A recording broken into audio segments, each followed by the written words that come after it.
Hello everyone, today I want to tell you a story about the CHENOO monster and the three brothers.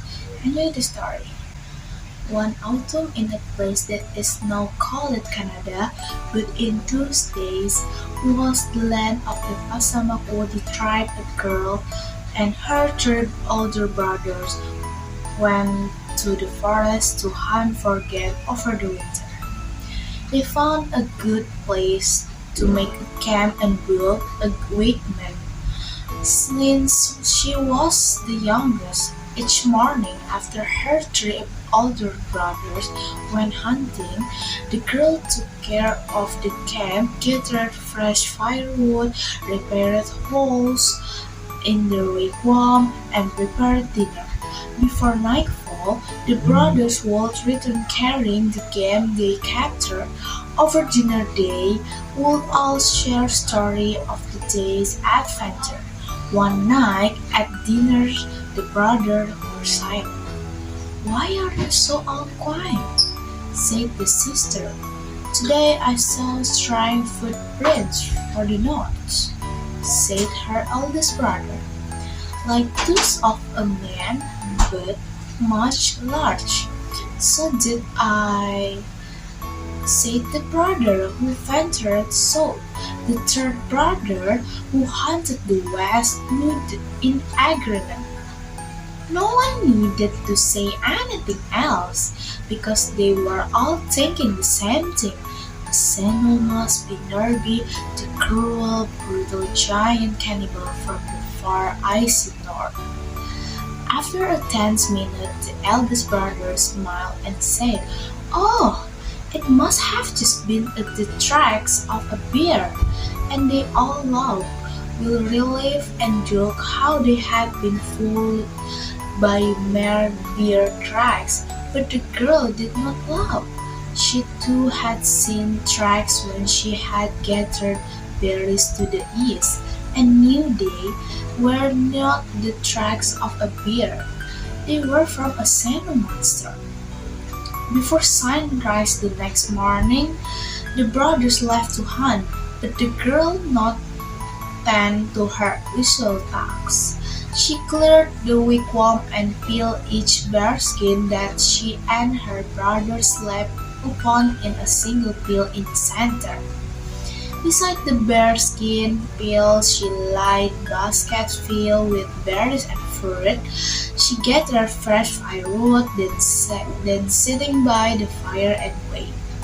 While the sun was still low in the sky, a very large shadow was cast over her fire. Out of the woods stepped the terrible CHENOO monster. Cook and horrible-looking, he looked fiercely at her. The sister smiled pleasantly at the beast and said, "Grandfather, my heart is glad that at last you have come to see us, for you have been so long. I prepared a fire for your lunch, or perhaps you would like to lay down inside first and rest. Your bed is made and there are baskets of fruit by it. You look tired from your travel." The CHENOO monster was amazed beyond measure at such greeting, where he expected yells and prayers. In quiet wonder, he let himself be led into the wigwam. The girl said she had broke a sweat she had stitched to fit him. She told him to dress himself and be clean. He did as she told. He sat inside the wigwam on the bearskin bed. He did not lie down and look at sad, but kept quiet. She arose and went out. She kept gathering wood for the fire. The CHENOO monster rose and followed her. She was in great fear. "Now," she thought, "my death is near. He will kill and devour me." The CHENOO monster said, "Give me the axe." She gave it, and he began to cut down the trees. She had never seen such coping. The great pines fell right and left, like summer saplings. The boughs were hewn and split as if by a storm. Soon the pile of wood was twice as high as the top of their wigwam. She cried out, "Grandfather, this is milk. You must be tired from all your cutting. Please rest." So the Sino monster laid down the axe, walked into the wigwam, sat down on the pile or bearskin rugs, still in grim silence.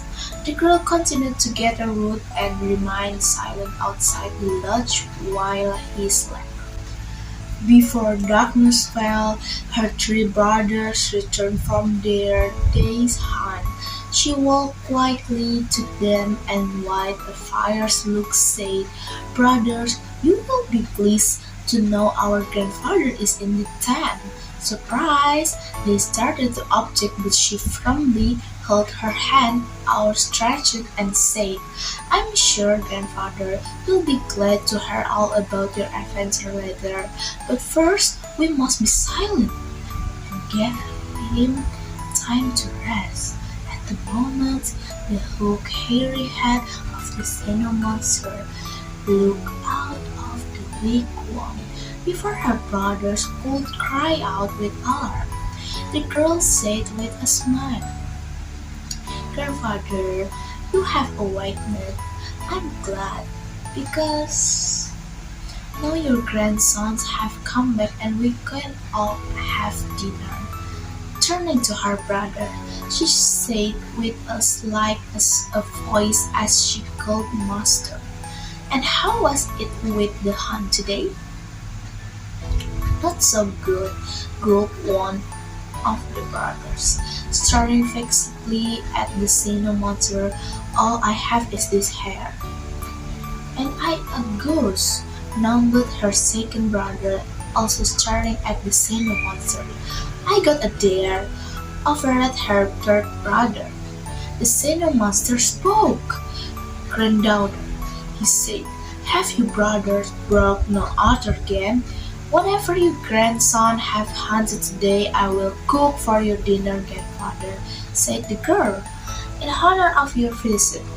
The Sino monster said, "Nothing but the shepherd into the woods. When he returned, he carried 3 full-grown moose, one under each arm and a third wrapped around his shoulders."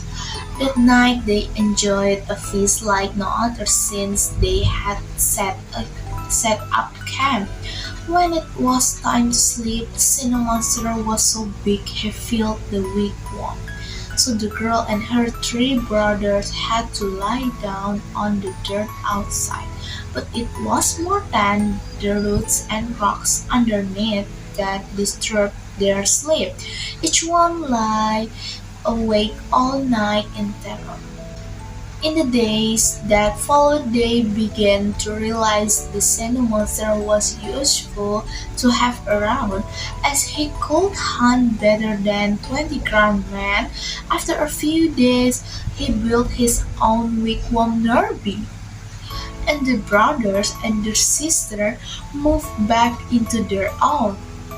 He ate most of what he captured, but there was plenty of bear meat and deer left over for the rest of them.